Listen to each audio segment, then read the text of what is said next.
Prepare to experience the strongest radio allowable by law.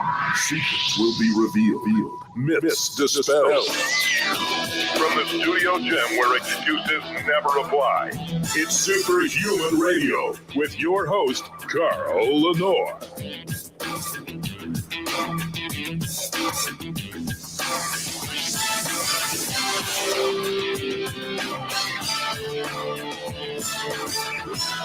Hey, welcome back to another episode of Superhuman Radio. You see me sucking my teeth. It's because I just finished 3/4 of a pound of bison right before the show. We have a great show planned today, and we're going to be teaching people something most people don't know about. I'm sure there's going to be some people go, oh, yeah, I heard about this before. But by and large, the majority of you are not going to be familiar with this science, but I'm telling you to pay attention to it because this science that we're going to talk about today may hold in its hands the realities of reversing diseases without toxic, poisonous chemicals as pharmaceuticals. And that's why this is so fascinating today. I'm going to be joined in a moment by Mike Sheikh, and he is really an expert, maybe one of many, maybe one of a couple in the country to discuss Galectins. You got to, and if you don't say it right, you screw up. Here's the thing. The banner, the image has some misinformation on it, but the title has the correct information on it. Galectins are exactly what they sound like. They are human lectins. We've been told by all these doctors telling us don't eat plants because they contain lectins. Well, humans contain lectins. What?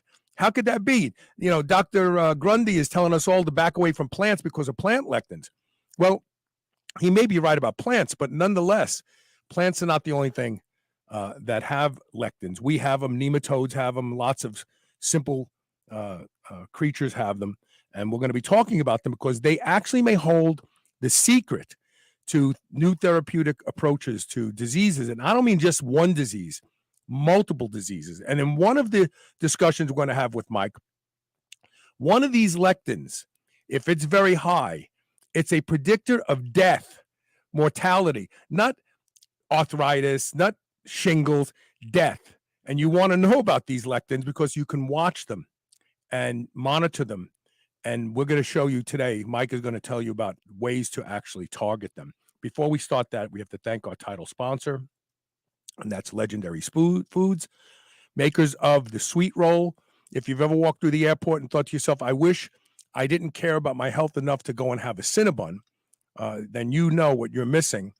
Legendary has made a cinnamon-flavored sweet roll, chocolate, and wild berry. They taste better than the Cinnabon, but get this, 1 gram of sugar, 5 grams of net carbs, and 20 grams of high-quality dairy protein. Nothing like it on earth, I promise you. Go to shrnetwork.biz/legendary and use the code SHR10 to save 10% off.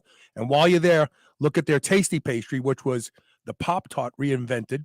Once again, 20 grams of high-quality protein, 5 net carbs, less than 1 gram of sugar. You'll think you're cheating, but you're not. Eat without guilt. Go to shrnetwork.biz/legendary. Use the code SHR10. Stock up. Your kids will beat you to it. They'll eat them all. I promise you. Okay, without further delay. My mouth is watering, even though I just said. Yeah, no doubt. Michael Sheikh, how are you, sir? I'm doing great. Now I'm hungry. Yeah, right. I know, right? Just a little bit. We were getting audio balanced before the show. Okay, where do we start? Now, you've told me there's literally thousands of studies on Galectins. How are they being ignored if there's thousands of them? Well, when you have 4,000 journal articles out there, and if you want, you could do the Galectin challenge. So if you're at home in front of a screen, here's my Galectin challenge. The challenge is type in Galectin 3, so Galectin, Galectin -3, and then type any chronic disease your mind can conjure. Just do that into Google right now. And if you do that, what you're going to come up with are all these journal articles. And then what these journal articles are going to conclude is they're going to conclude, hey, we believe that blocking the Galectin 3 is the ideal therapeutic way to treat this disease indication that you just looked up. That's the brutal reality. So how many times, 4,000 times, do you need to hear something before you actually listen to it? But you're asking, why don't we have anything?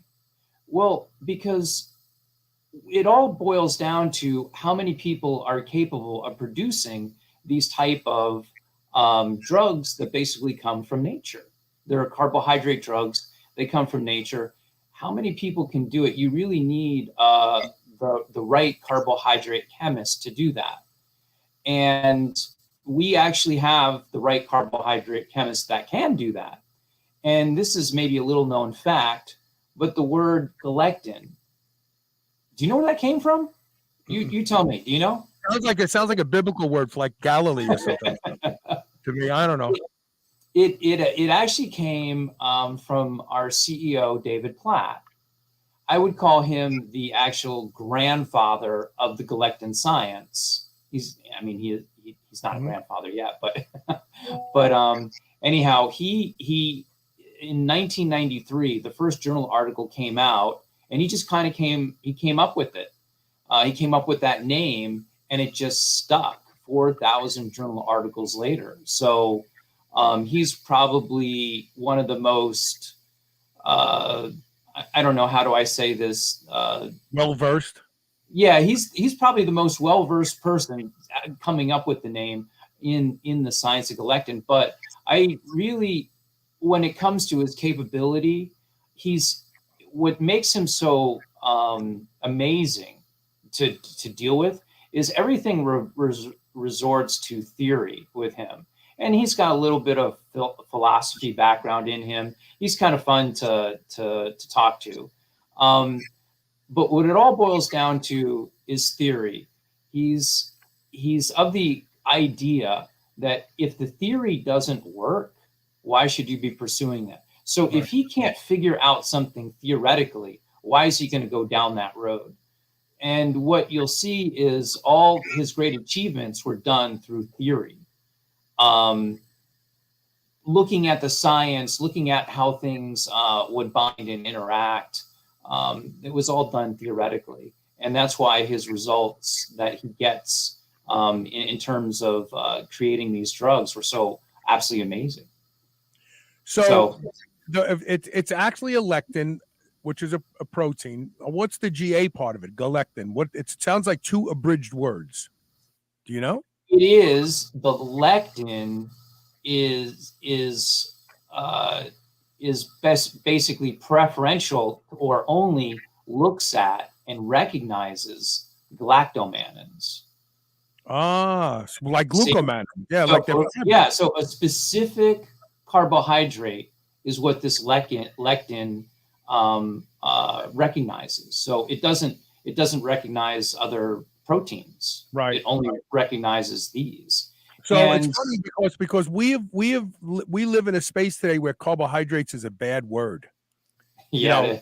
Because of type 2 diabetes, and now you're using it as a drug. You're saying these are carbohydrate-based drugs, not chemical-based or mold-based.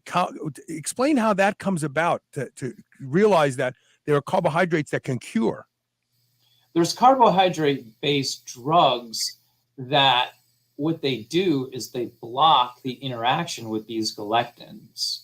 Mm-hmm. You see, the galectins, going back to my galectin challenge in the beginning, galectins are the ones that are responsible for all these chronic diseases. So what you want to do is you want to basically silence them. You want to reduce their impact. So what you need is a galectin antagonist. The carbohydrate is the galectin antagonist. So it's kind of like a suicide, and it kills itself along with the galectin. It attaches to it. It neutralizes it. Or it basically, it neutralizes it. It has these carbohydrates, this big lanky molecule that folds on itself, does all sorts of things, but also has these little side chains, and those side chains are responsible for attaching to. It's called the CRD. CRD stands for carbohydrate recognition domain. And you know what it looks like? Pac-Man. It looks like a gosh darn Pac-Man. Right. You know, so it's like one of these little Pac-Man things. And then what happens is the carbohydrate, the side chain goes in there, and there's the interaction. Right. Interesting.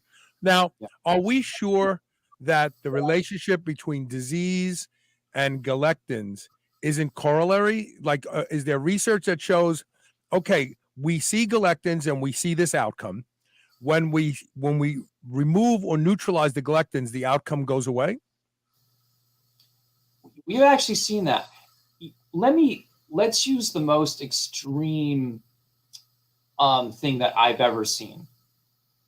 And that is, we got to go to SARS-CoV, SARS-CoV-2, COVID-19. Right. So we come along, I think it was in March, with the theory that, wow, we need to develop a galectin antagonist for SARS-CoV-2 because, man, this could neutralize the virus. And then later on, we got some research out there. And what it did was it checked serum levels. It checked serum levels of Galectin-3 and Galectin-9. There's a paper on this, and you can type in Galectin-3, Galectin-9 into Google, and I can find you the paper. But what happened, or honestly, we have all this stuff on our website. You can go to Bioxytran Inc. and go to the scientific presentation. It's all there. And you guys can see along with what I am talking about. But Galectin-9 was actually a predictor of death in SARS-CoV-2. So if you got to this Galectin-9 serum level, the prognosis for you was not good. And if you got to a certain level of Galectin-3 in your bloodstream, the prognosis for you was not that good. And now you're wondering, why is that? I kind of knew that years ago, but that's related to there's this correlation. Let's stick to the correlation before I go off on a tangent. So to answer your question, it was 98% area under the curve for Galectin-9 in predicting mortality in SARS-CoV-2. So you're sitting there going, okay, this stuff kills people. I wonder if we block it. Well, I'll tell you what the answer to that was. The answer to that was just look at our molecule. Look at our molecule, Prolectin-M, and look at the clinical trial results. And it's for Galectin-3, but Galectin-3 and Galectin-9 were correlated. You see, so when you look at these area on the curves, I think the correlation to death for Galectin-3, the high serum levels, was around 85 to 90%, somewhere in that range. I don't want to be quoted, but it was very high. So when you look at those correlations, wow. But it doesn't stop there. Did you know that there is currently a test right now that you could take for high Galectin-3 serum, and it predicts heart failure? It's FDA approved for heart failure. But the issue on that test is perhaps the sensitivity of the test. There's no one that really knows how to read it. So it predicts failure, but what does it do? I mean, what good does that do me right now? You see, you need more data. In other words, am I at risk of heart failure? You don't want to know if you're in imminent heart failure. It's already happening, right? So what good is that? It's the same way with Galectin-9. Oh, I have high Galectin-9s. Well, the reason you have high Galectin-9s is because the disease of SARS-CoV-2 has taken you over the edge. That's why. Hold on 1 second. You hear that noise? Maybe you don't. Hold on. I know everybody else does.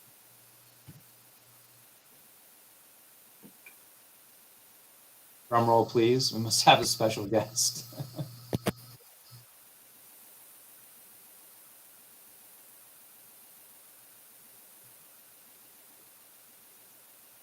No, it's still there. Where's that coming from? It's not coming from my channel. It's not coming from your channel. Hold on. This is bizarre. I'm sorry for the annoyance of anybody who hears this. Let's see. It's bizarre. It sounded like a phone ringing, and then now I just have this humming noise. We may actually take a commercial break sooner. Let me see where we are. Yeah, we're going to take a commercial break now. I'm sorry to do this, but we have to deal with this problem real quick. Stay tuned. We'll be right back.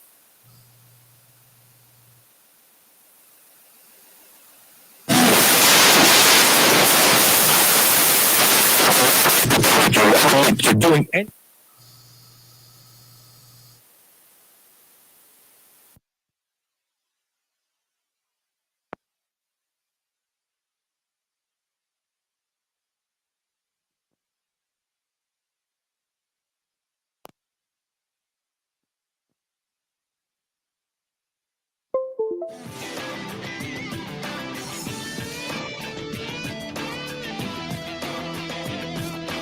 I would easily say that I am the hugest proponent you will ever meet to doing anything that will improve the quality of my sleep. And that's because sleep is linked to just about every metabolic disorder we see in our population today. One of the easiest things you can do to improve the quality of your sleep is to get a pillow that can be shaped into the exact form factor that allows you to get your best night's sleep. And that is My Pillow. I've been sleeping with My Pillow for a few years now, and I can tell you that when I have to travel and stay in hotels, I don't get a good night's sleep because I don't have My Pillow with me. Right now, you can save up to 60% off of everything offered to improve the quality of your sleep. All right, we're coming right back. Hold on a second. Okay. I don't know what happened. I don't know what happened, but I'll tell you the God's honest truth. I'm actually stopping doing this show at the end of this year, and it's not soon enough. I've been doing this for 17 years. I'm tired of the ghosts that come out in the middle. See, I'm probably the only person that does a live show. Everybody else tapes it, and it's heavily edited, and all the screw-ups are taken out. But I like live. I've always been a fan of live radio when I was a kid. So anyway, I'm sorry. I didn't mean to interrupt your thought. Let's go back to the Galectin correlation versus role in causes of diseases, please. So now we get an echo, right? No? Okay, good. No. All right. So what I was basically alluding to is, let's start with SARS-CoV-2. So we have a correlation there with death, and high galectins are definitely not a good thing when it comes to SARS-CoV-2. The answer is, what do you do about it? Then there's heart failure. I was pointing to an FDA-approved test for heart failure, but there's some shortcomings with it that I was trying to point out. It tells you you're going to have heart failure. That's definitely not a good thing. You need to pay attention to that and seek medical treatment and all that sort of stuff. But we need to what it also tell us is to tell us that, geez, when these things become symptomatic, we really need to take care of it. Yeah. Now there's another one that I had read literature on. It's galectin-3 serum levels in your spine when you have this debilitating disease called ALS. Wow. I saw that and I'm going like, well, that could be really interesting. Huge. Yeah. It'd be huge. The thing is, though, we need a galectin antagonist. We need to develop a galectin antagonist to test some of these theories that we have. I mean, the literature is all there. We didn't do the Galectin challenge, but you could take this Galectin challenge. You can go start talking about diabetes, and then my favorite is cancer. You want to talk about cancer? Sure, it's one killer. We can talk about galectins too, but instead of galectin serum, we're gonna change the narrative. We're gonna talk about galectin staining, all right, of your tumors, of your tumor type. So back in 2000, I think it was 2019. Yes. No, it wasn't. No, 2019. Yeah, 2019. So what happened in, I think it was April, there was a journal article that came out, and it did a retroactive study of people that took Keytruda in non-small cell lung cancer. Mm-hmm. And what happened is mind-boggling when it comes to correlations. Okay, so we're going to talk about this correlation, this correlative effect. But when people had high galectin expression, and these are people that got approved to take Keytruda. So they did the PDL1 test or PD1 test, and they did everything they were supposed to do. Then they took this drug, Keytruda. And what they did was a retroactive study to see, okay, well, what happened if we separated people out by the staining, galectin staining of their tumor types? And we did high, medium, and low galectin staining. When we looked at the results, the retroactive study, if you had high galectin expression, there was a 100% chance that Keytruda was not going to work. Really? 100% chance. So you're looking at these drug companies and you're saying, okay, this is an interesting journal article. I wonder when they're going to do more research. Guess what? There is no more research on that one. But so theoretically, if in fact they took a drug that blocked this galectin along with Keytruda, they would have had a much better outcome than just Keytruda alone, right? Yeah, and guess what? But like, so in other words, they don't care if the patient dies. All they care is efficacy of their particular product and the fallout from it. Yeah.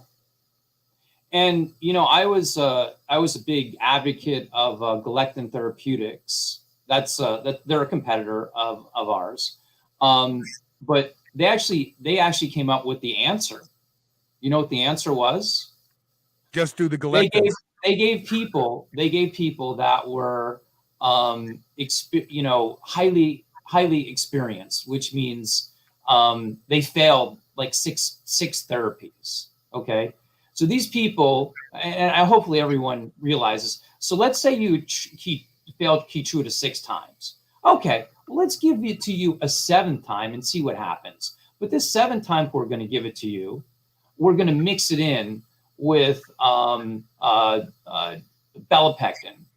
And belapectin is the name of their drug. And let's just see what happens. Okay, so let me tell you what happened. In a cohort of 3, there was a 100% objective response. Now, what does objective response for the people in the audience? It means you got 30% tumor shrinkage. But what was the time frame? It was only 90 days. But guess what? Out of the 3 people in that cohort, 1 person got a complete response. Means the disease was completely gone. He had melanoma and metastatic melanoma. It looked, if you looked at the PET scan, it looked like he had chicken pox all over his body. Mm-hmm. That was the before, and the after, completely clear. And he took it for 90 days and had that result.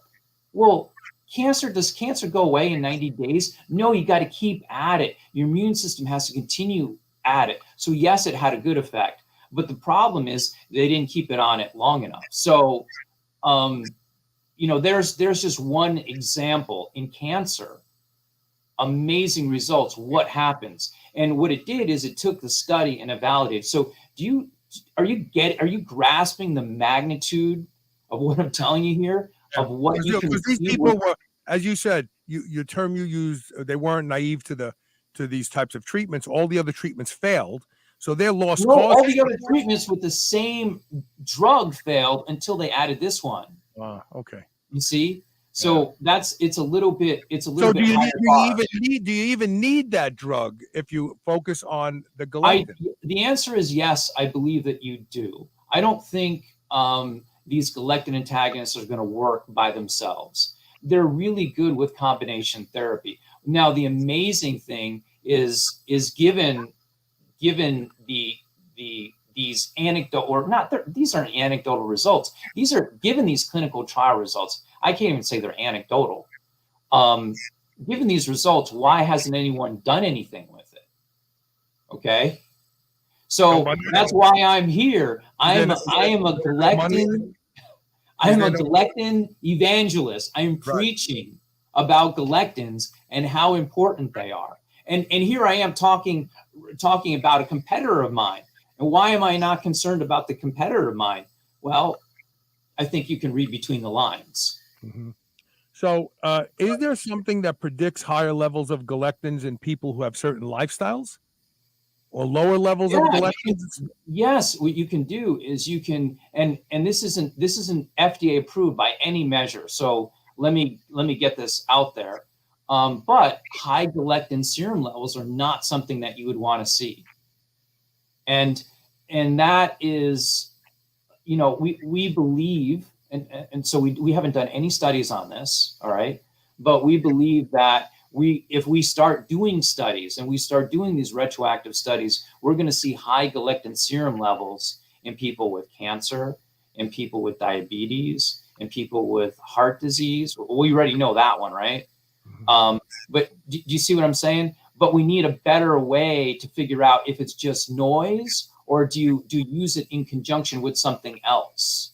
You see, is it good as a standalone biomarker? The truth is, in COVID, it kind of is. Right. In cancer, it probably is.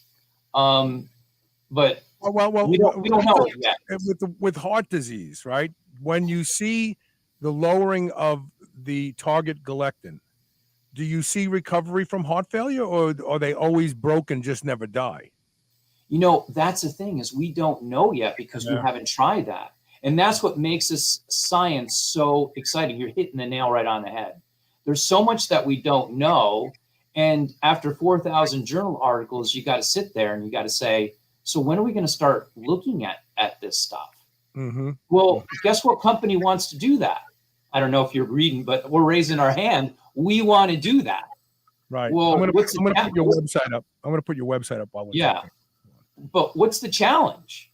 It's money. You know, we need people who want to see a sea change in the way that we're treating diseases out there. We believe we can make a huge impact on meaning galectin antagonists collectively as a group. We believe there's no one in this business that doesn't believe that blocking galectins, at least galectin-3, for example, isn't a good thing. But now what we've seen is we're seeing that multiple galectins are indicated in different diseases. And we saw that in viruses as well. Viruses, galectins, certain galectins, there's 15 galectins out there. And these galectins, we never really talked about what they were. So maybe we should just give a little bit of overview. You know, we said, hey, they're proteins that recognize carbohydrates. I mean, we're just kind of dumbing it down.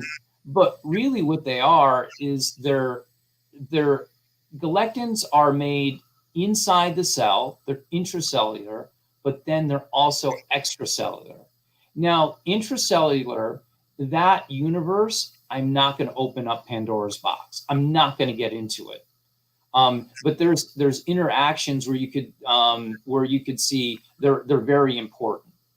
But then there's extracellular. That's where we work. Our molecules work in the extracellular domain. And do intracellular come from extracellular? Do they migrate across the membrane? Yes, that's exactly right. So it's made theoretically, if you alter the extracellular, then you're going to eventually alter the intracellular as well. Not our drugs. There are some drugs out there that could do that. We have another competitor out there. They're called Galecto. They're a small molecule. Their molecules could. I don't know if they do, or I don't know too much about their technology, but I don't know. I know it's a small molecule. It could make its way inside of the cell. And I think when it's in this. What?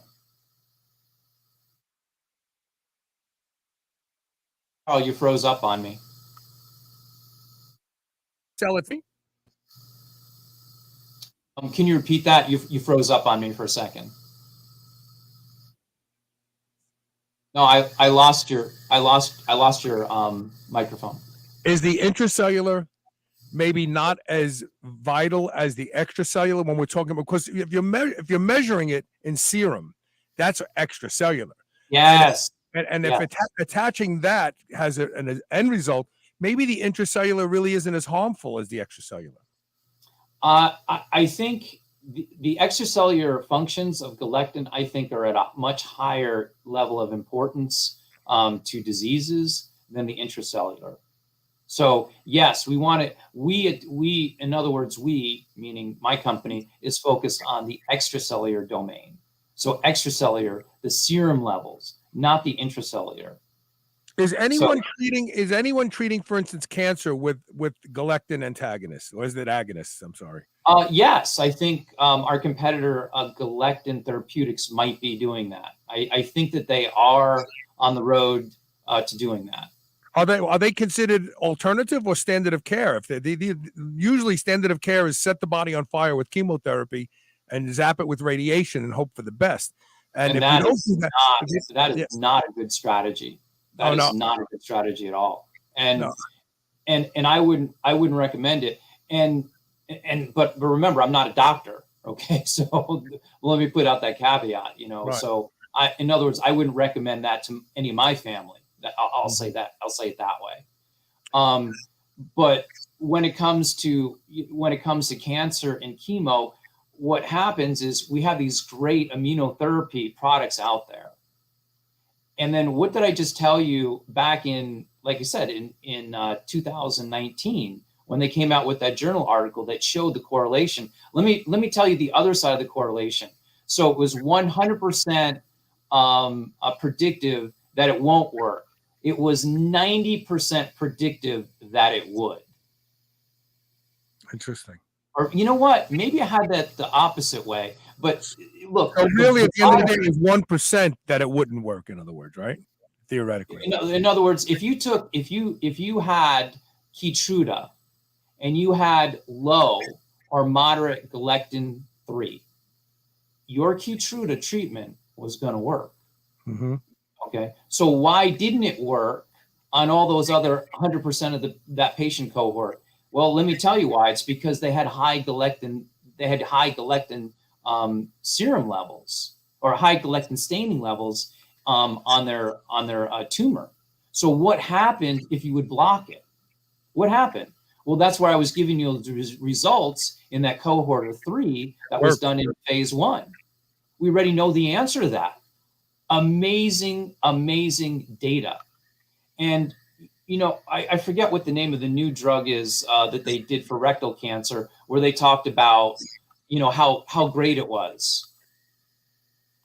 I'm looking at this going like, why is no one talking about this retroactive study? Why is no one talking about these galectin antagonists and what they're doing?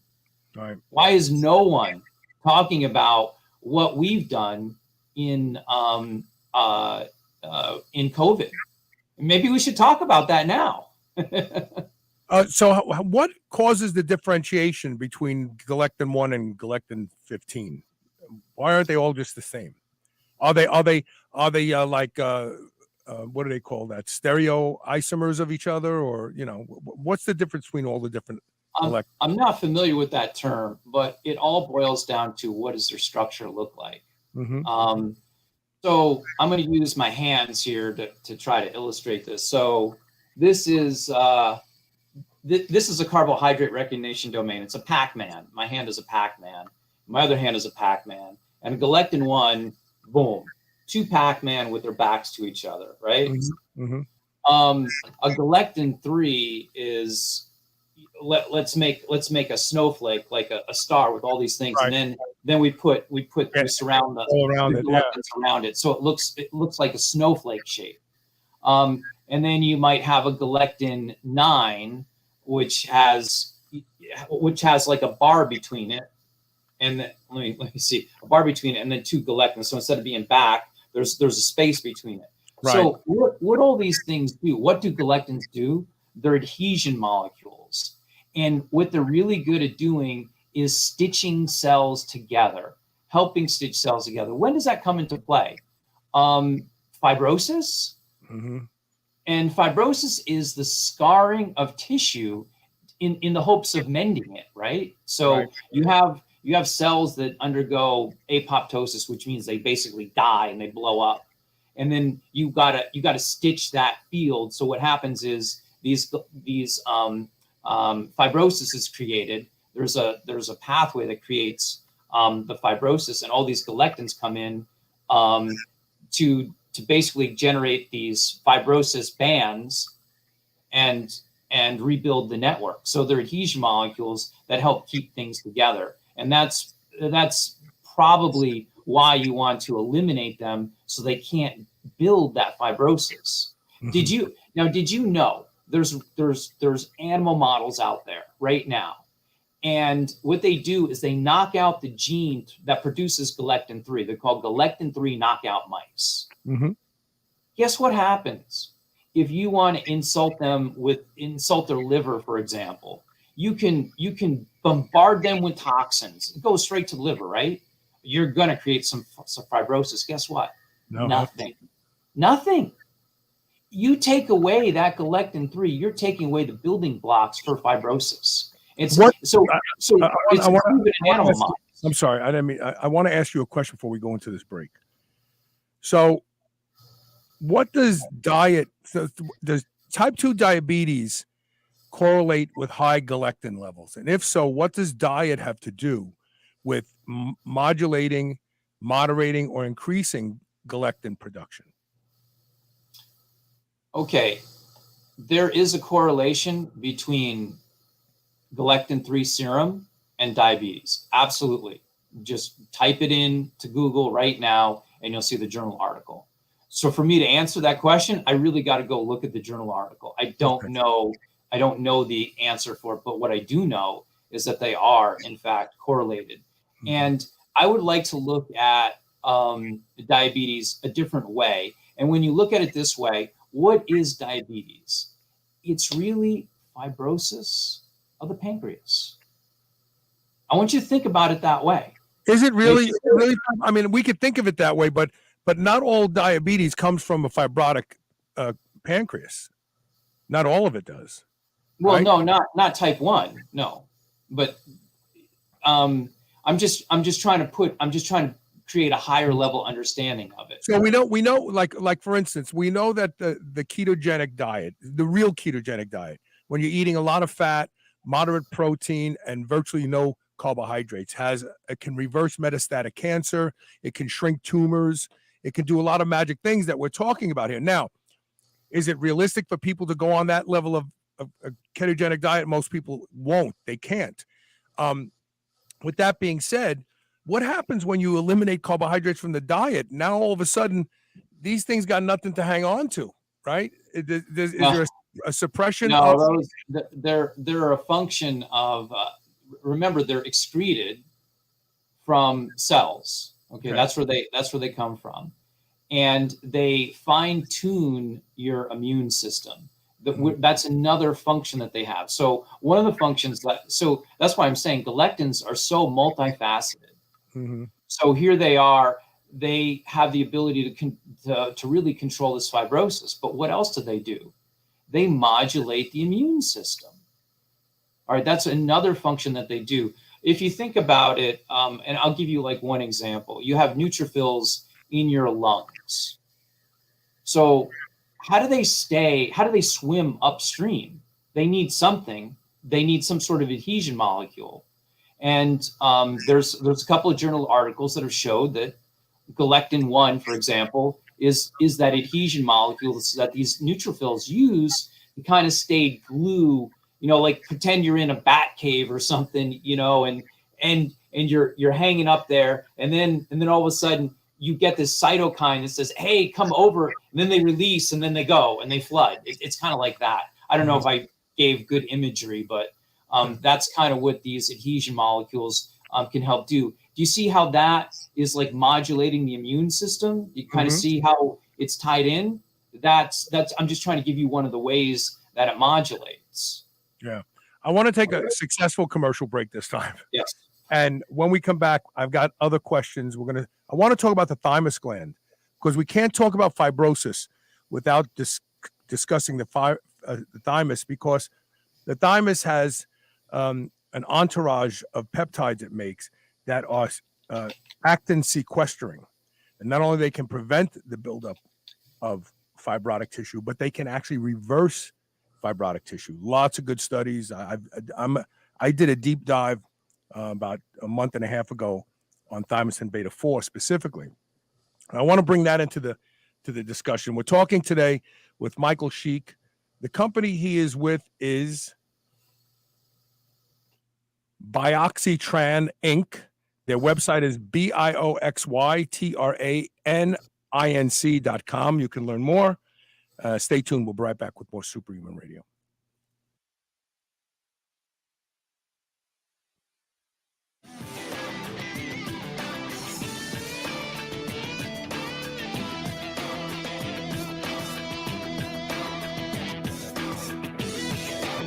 Great sleep upgrades you on virtually every level: body fat, muscle mass, mood, brain function, and countless other ways. But taking melatonin alone isn't the answer. Thanks to a brand new sleep formula developed by my friends at Bioptimizers, you can experience the best night's sleep ever. Sleep Breakthrough is a delicious sleep drink that supports your natural melatonin production and relaxation without creating a dependency, so you can have the best night's sleep on demand. It targets 5 different sleep pathways to give you the best sleep ever. And best of all, you'll wake up feeling rested and rejuvenated so that you can have the best day possible. For an exclusive offer for my listeners, go to sleepbreakthrough.com/SHR and use the code SHR10 for 10% off. Plus, you can unlock special gifts with the value of at least $20. This is a limited time offer, so go to sleepbreakthrough.com/SHR right now. Hey guys, it's time to change your f***ing underwear, and it's time to change to Sheath. Sheath's underwear's revolutionary designs allows your man parts to hang the way they would naturally hang if you were not wearing underwear. And this improves the blood flow throughout the day to the twigs and berries.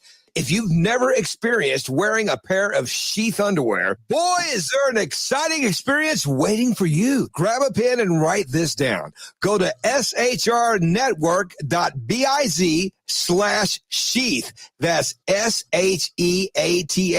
And use the code SUPERHUMAN to save 20% off your first pair. And get this, if you're not completely satisfied, send them back for a full refund. That's shrnetwork.biz/sheath. Merrick Health is a premium telehealth platform that connects customers with partnered providers from the comfort of your home. Merrick provides concierge service with your very own patient care provider as your health advocate. You'll go over all your needs and goals, from improving sexual function, hair loss prevention, increased muscle, fat loss, and overall improved performance. Prescribed treatment options can be ordered and shipped directly to you if you meet the requirements, all from the comfort of your home. Go to shrnetwork.biz/Merrick Health. That's MAREKHEALTH, and order your comprehensives and get 10% off with code SHR. Don't forget to add the lab analysis to have results reviewed with potential over-the-counter supplements or treatment recommendations. That's shrnetwork.biz/Merrick Health and use code SHR at checkout, or order your own desired labs with code SHR and get 10% off your first lab order. Hey, this is Carl Lenore. I am the inventor of GunLeash. Over 500,000 handguns are lost in the United States every year. If you carry a gun like I do, you are 300 times more likely to lose your gun. And 15% of those guns will end up in criminals' hands and used in the commission of a crime.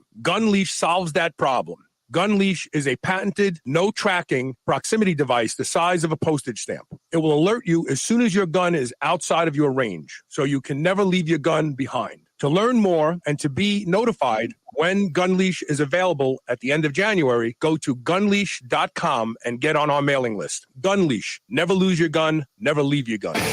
This is the Superhuman Channel, doing reps with the weight of the world.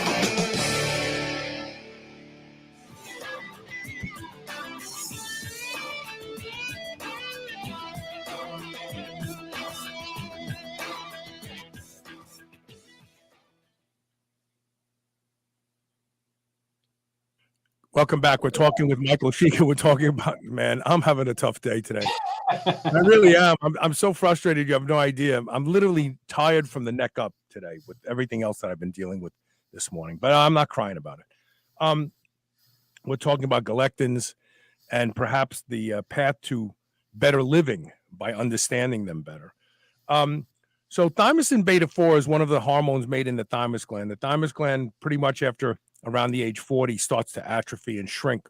It's the major contributor to our immune system, and it has profound effects on not only sequestering actin and keeping it from becoming fibrotic tissue, but literally reversing fibrotic tissue. Studies on rodents and humans show that it can reverse fibrosis of the liver, and as well as the lungs, the kidneys, muscle.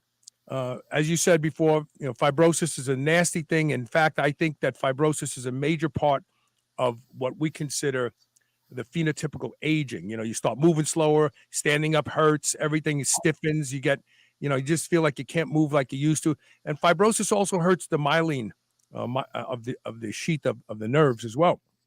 And the research on thymosin beta-4 specifically, that 43 amino acid domain, it has profound effects on reversing fibrosis. Do you think that there's a role or a correlation between what thymosin beta-4 does, or let's say thymus gland hormones in general do, and the galactins accumulation? Oh, Carl, remember my Galectin challenge? What do you think I did during the break? You looked at thymosin beta-4. No, I looked at thymus and Galectin 3. It's called thymosin Galectin 3? Yeah, that's all you had to do. You can go and you'll see the journal article. So I'll distill what I learned over the break. Okay. Good question. So what they found out is, remember, there's this type of mouse. It's a knockout Galectin 3 mouse. Mm-hmm. Okay. So let's just take away the Galectin 3 gene. What happens to the thymus? It atrophies in mice. Does that explain it? So what's the thymus designed to do, right? It's designed to regulate your immune response. Am I correct? Mm-hmm. So what happens is what you talked about, is the atrophying of it as you get older. So, I got it. So what you're saying is that the high Galectin 3 actually is contributing to the atrophy of the thymus. Is that what you're saying? Ah, interesting. Very interesting. See how it goes in that feedback loop? Yeah, very interesting. So now keep in mind, I just learned that over the break. So, but the thing is, if you were to walk away from this show, I want you to realize how big this is. This is the therapeutic target of this century. Remember last century, it was really all about infections. This antibiotic, that antibiotic, it all started with penicillin. Now, this century, I think it's about viruses, whether it's HIV, whether it's Ebola, whether it's the Zika, whether it's the dengue virus, whether, I don't care what virus it is. Viruses are a big thing. And up now, SARS-CoV-2, right? So we have an antagonist that can treat something, or we believe these type of antagonists can treat all sorts of viruses. That is how big this is. So I don't think, see, what happened is there's research out there that tells us what galectins are elevated in certain different viral diseases. So once we figure out and we can make that antagonist, and our company, by the way, has the technology, we believe, to customize carbohydrate antagonists for galectins, and multiple, mind you. We're really excited about being able to tackle, I think we could tackle hundreds of viruses, to be honest with you. So we have a question from a Facebook user whose security settings do not allow me to see their name, and maybe they'll post their name next. Mm-hmm. Galectins are implicated in Lyme disease too. Is that true? Borrelia? There's I guess a bacteria that's a virus that's associated with Lyme disease.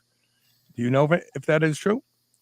Let me tell you, this is the Galectin challenge, right? I almost guarantee you that it is, right? But that question comes from Brian Cunningham. So he's a long time. Yeah. So there's Dr. Isaac Elias he pops up right away. And he's a big proponent of using modified citrus pectin. And modified citrus pectin is supposed to be a Galectin-3 antagonist. There's some tests. I don't know if they do the tests on every single batch, so I use that supposed to be. I'm not like downplaying it or anything like that, but and it has to be modified. Modified citrus pectin is a fermented version of citrus pectin. You can buy 10-pound bags of citrus pectin for like $6 on the web. It doesn't work. It's not in the smallest possible size for the body to utilize this way. I just wanted to mention that before people start buying tons of citrus pectin. But let's look at this from a higher level. Let's look at, so again, it all starts with the theory, right? At least, so let's take this at a higher level when we're looking at Lyme disease. Lyme disease is, I think, believe that that bacterium just never leaves. It just stays latent in the system and constantly pokes and irritates. And it's that same sort of persistence that I think we're seeing with long COVID, which is why there's such an overlap between what we see in Lyme disease and long COVID. Do you see? And there's research out there where they're looking at ME/CFS, they're looking at Lyme disease, and they're looking at long COVID, because all the symptoms are they're almost identical. They're hard to tell until you actually do the blood work and look at it on a granular level. And I think the people that have done that work is Dr. Bruce Patterson. He's very big into looking at the differences between Lyme disease, ME/CFS, and long COVID, for example. Interesting. So, citrus pectin is a type of soluble fiber. Am I correct on that, or am I wrong? Hey, if you ever tried to mix that stuff, it doesn't seem very soluble. Maybe it's insoluble. Okay, so maybe, but it is a form of digestion-resistant carbohydrate, is it not? It's a fiber, right? I don't know enough to answer that, so I'm going to pass. Okay. With that being said, carbohydrate drugs are coming from food sources, correct? Couldn't you? What I'm getting at is, couldn't you just make a single product that addresses all of the galectins and people could take it as a prophylaxis? Probably not, and I'll explain why. We still haven't figured out how to get it from here through the gut. We believe that there's some bioavailability with our latest compound, but we really don't know the answer. So the truth is, we don't have the money to figure out these gee whiz type questions. Right. And if we did have the money, we'd probably spend it more on getting therapies versus the gee whiz nice to know stuff. So the main way that you'll get a galectin antagonist is through intravenous, because then you don't have to worry about the bioavailability. It goes straight to what it's supposed to do. We know the galectin serum levels are high, and blocking it's probably going to have a positive effect. Are these big molecular weight? These proteins, the galectin antagonists, are they large molecular weight? That is our special secret sauce. So I'm going to say yes, they are, but I'm not going to get into what they are. The only reason I ask that is because intravenous. People have become comfortable with injecting growth hormone, insulin, and everything else. Mm-hmm. And, there's a lot of emerging delivery systems, that are making transdermal vehicles deliver much larger molecules than we ever thought possible. Well, Carl, our prolectin M, it's thought to be absorbed through the mucosal membrane in the buccal. Wow. Yeah, the buccal. Sorry, I mispronounced it. But the buccal membrane in your nasal pharyngeal area. I mean, that's what we believe. That we believe it gets through there, which is why we had such great results. Should we tell people what we did or no? Yeah, no, go for it. Well, Yeah, and so let's answer Katrina's question first, and then I'll let you have the reign. sure. How does someone get tested for various galectins? Will your doctor test for that, or are they too far behind? No, I think you can. I think you can get a test. I know some people that have said, "Hey, Mike, I got cancer," and I'd say the first thing that you want to do is, hey, get facts, find out if you have high Galectin-3 serum, and they've done that, and they have gotten a test. I think LabCorp does a test because we know it's FDA. The Galectin-3 test is FDA approved for heart failure. So we know it exists. There's a test kit for it. Yeah. And then at least you can know whether or not Keytruda or whatever they're going to give you is actually going to work. Remember, I'm not giving medical advice to do. No, I know. I am. I'm not a doctor. They can't take anything away from me. I'm just a misinformer. That's all.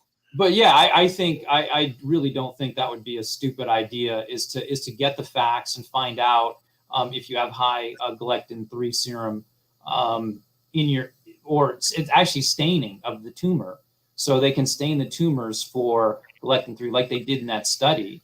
And you can see, but there's a lot of anecdotal evidence on cancer. But tell them the story that you wanted to tell them, what you guys have done at your company when I asked you about the multi-fat, transdermal and all that sort of stuff.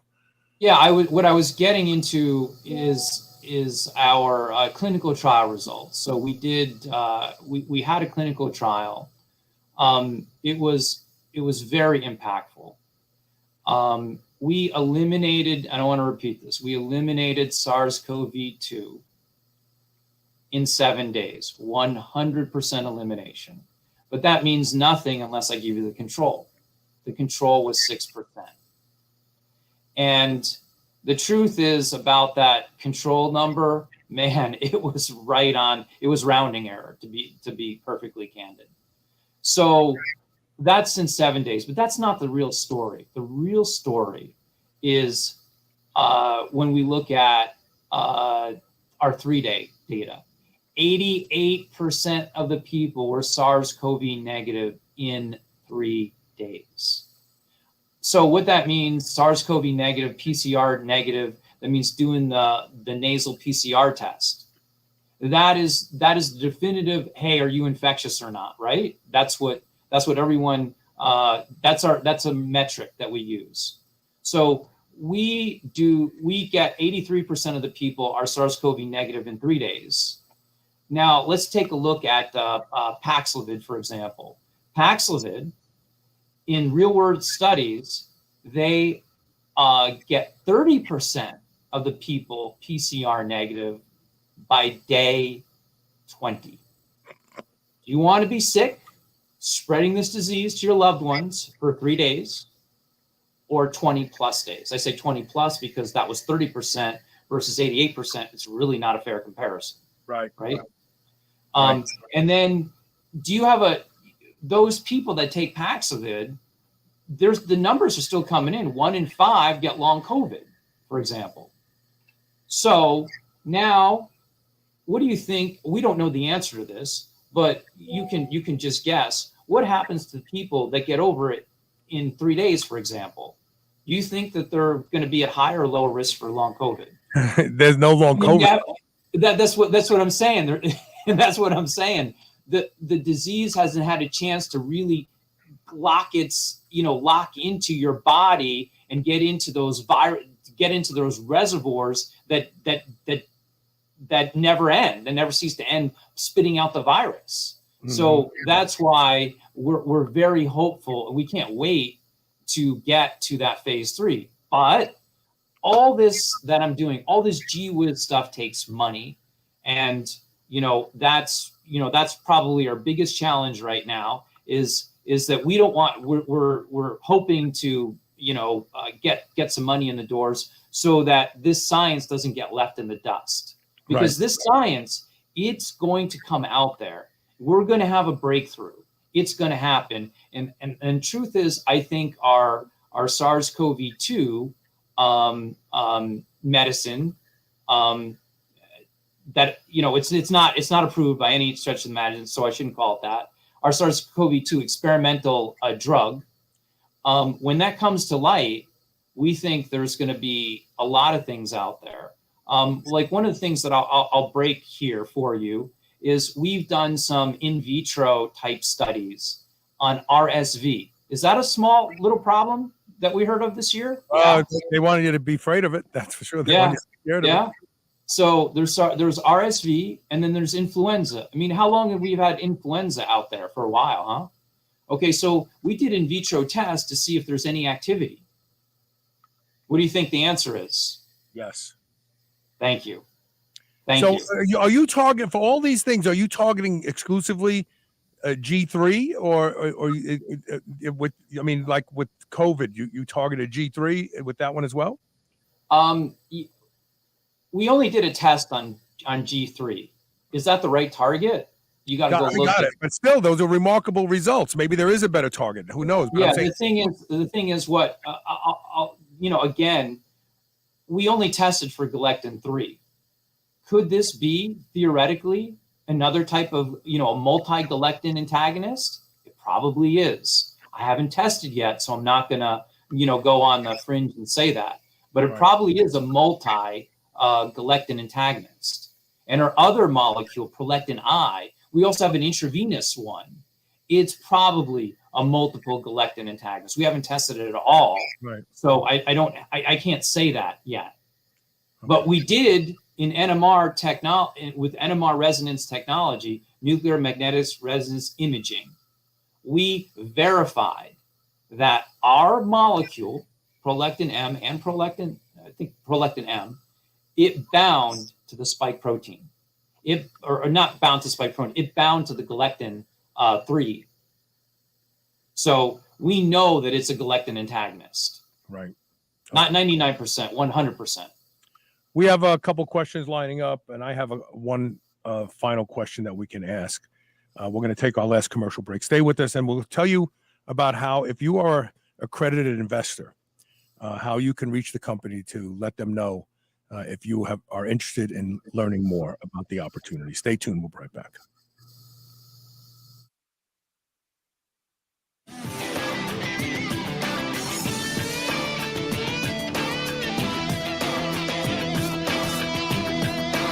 Hey, this is Carl Lenore, host of the longest-running health, fitness, and anti-aging podcast in the world, Superhuman Radio. For 17 years, I've heard promises of devices and gadgets that could eliminate chronic pain. I live with chronic pain. For 2 decades, I was a powerlifter, and my lumbar spine shows all the signs of abuse. And so I live with sciatic nerve pain. It varies from just annoying to debilitating. The other thing is I love to ride my motorcycle. I ride it every day if I can. And obviously my motorcycle doesn't treat my lumbar spine good.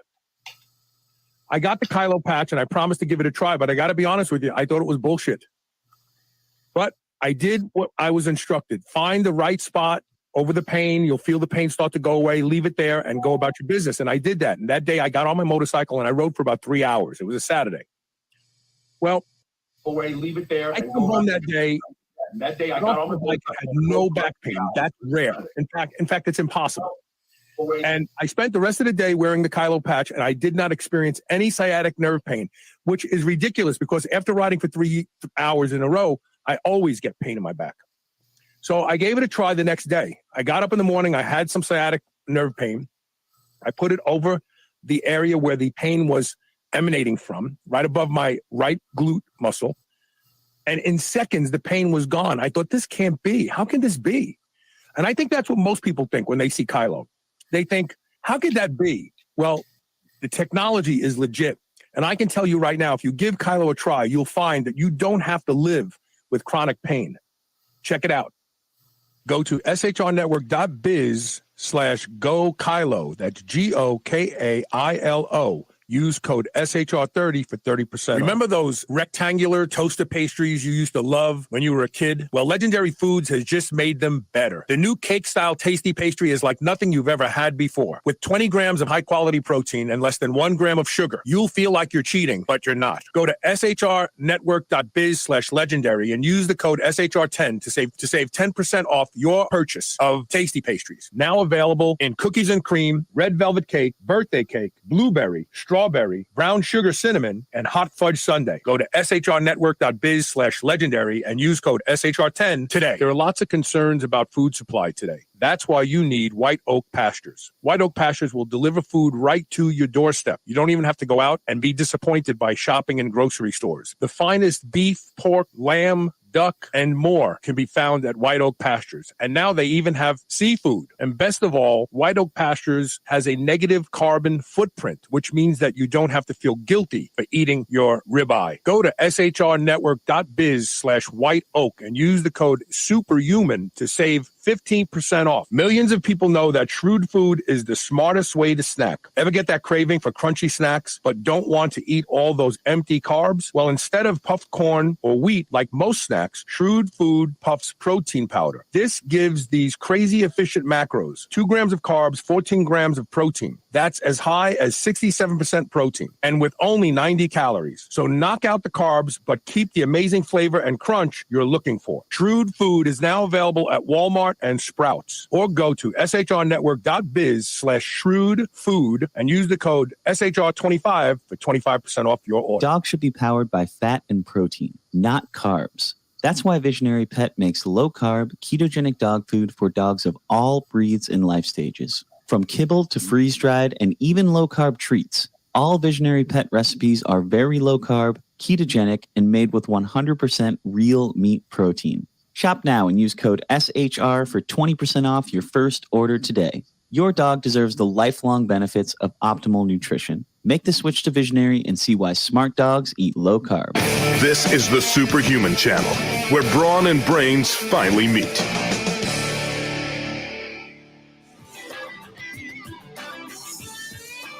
I have to go on the record and apologize for today's show. The production of today's show sucks. It's me. I'm exhausted. I haven't slept good in nights.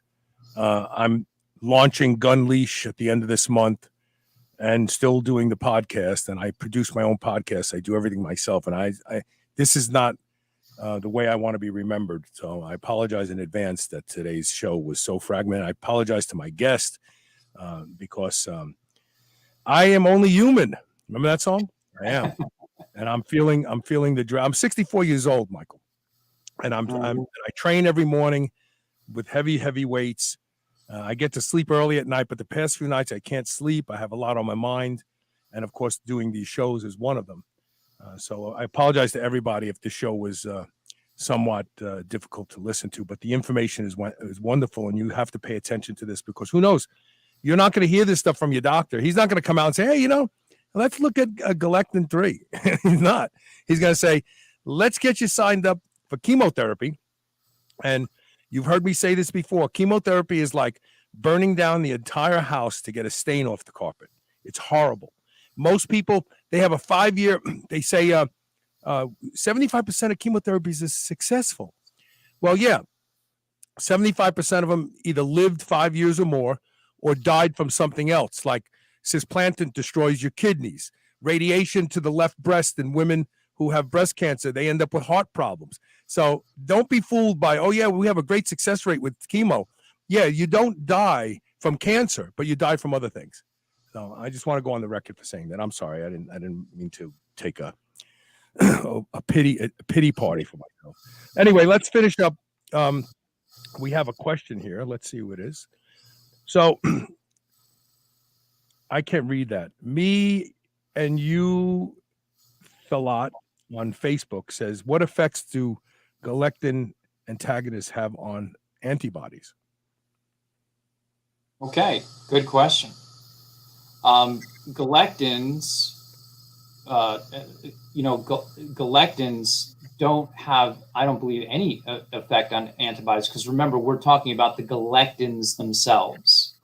They specifically recognize the carbohydrates. They don't recognize antibodies. They don't do anything to the antibodies.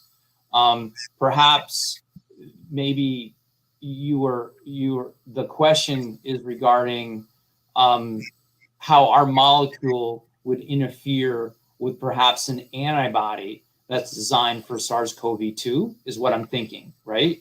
That's where I think the genesis of the question is. I'm taking a leap. So when, you know what, I got my little visual aid. So this is SARS-CoV-2, or a cartoon version of it. So the antibody comes and attaches onto the tip, right? So what our molecule does is it's called the Galectin fold. We believe our molecule goes right into the Galectin fold, which is on the side of the spike protein. So no, we don't think it interferes with the action of an actual antibody. But that antibody is going to need the immune system to recognize it. And the way our molecule works is there's, let me get this like sound bite out there so that I can really just dumb down our approach. Okay.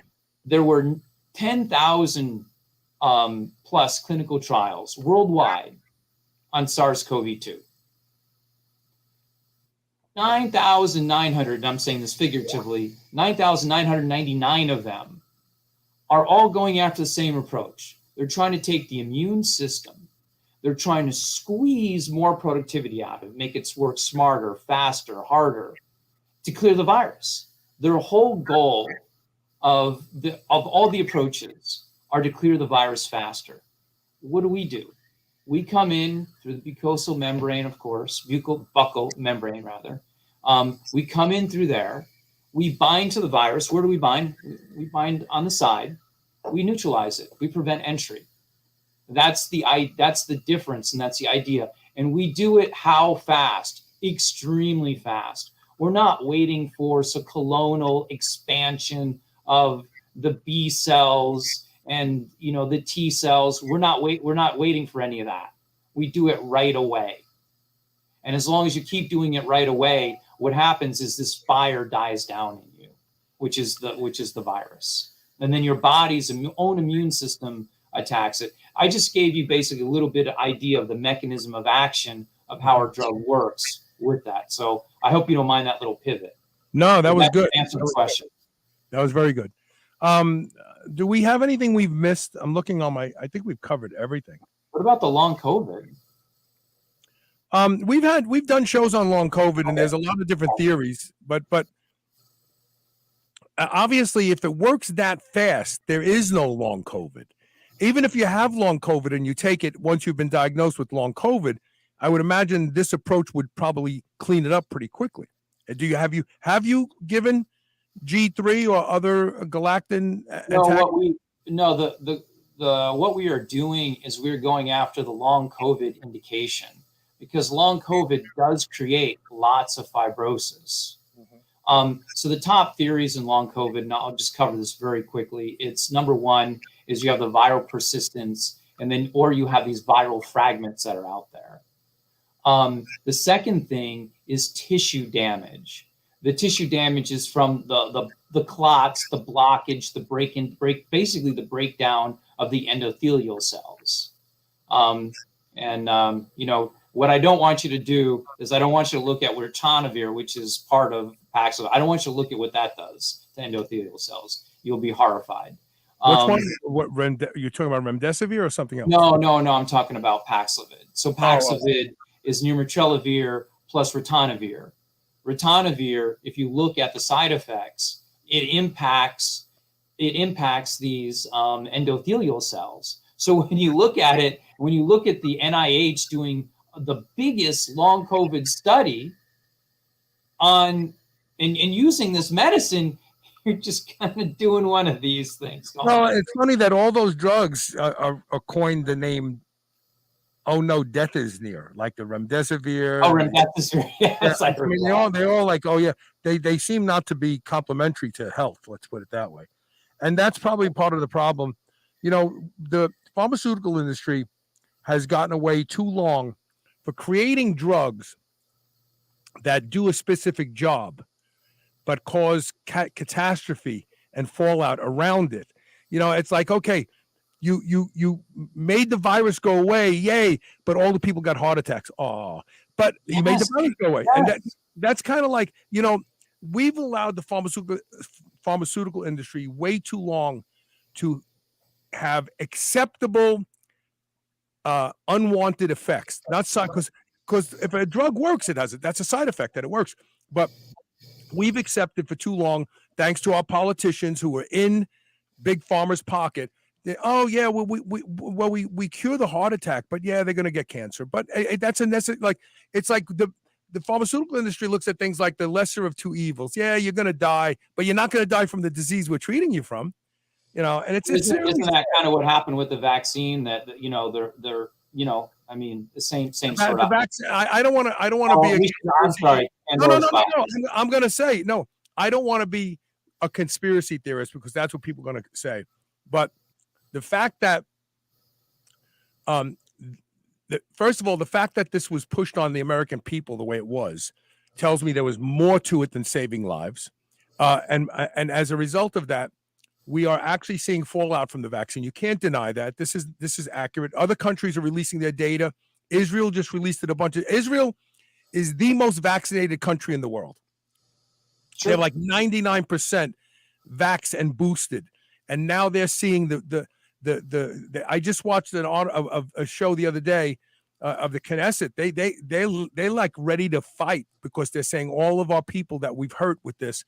It was a money-making scheme. That's what it really was. I mean, look, these pharmaceutical companies have been called on the carpet tens of dozens of times and had to pay billions of dollars to the UK and other countries for scamming in the name of modern medicine. It's really sad.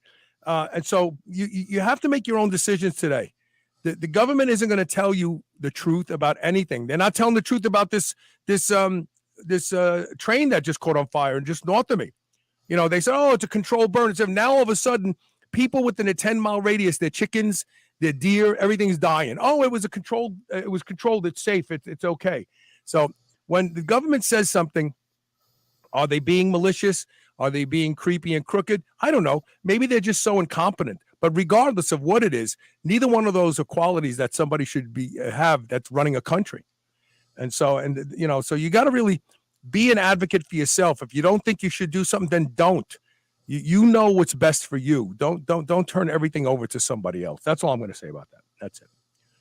Hey, this is a fascinating discussion. I'm really excited to learn more about Galectins. I want to put the website up again. If you are someone who's a certified investor, you invest, and you'd like to learn more about this, because investing in these kind of things has profound sociological benefits. When sure, you can invest in Apple, the next iPhone comes out, now your stock just went up, but these kind of investments actually save people's lives. And if there is a heaven, which personally I don't believe, I don't want to, everybody knows that I'm not that guy. But if there is, this is definitely a way in if you invest in a company like this and it works. That's all I'm going to say about that. All right, look, Michael, thanks for being here today, and sorry for all the mishaps, really. No, it was a pleasure being your host, and hopefully we'll be back. Yeah, definitely. All right, and we'll see everyone tomorrow. We have an interview tomorrow with the folks at Newtopia about a couple of their new products, especially their sleep product they're having great success with. So if you have issues about sleep, maybe you should check it out tomorrow, and we will see you then. Bye-bye.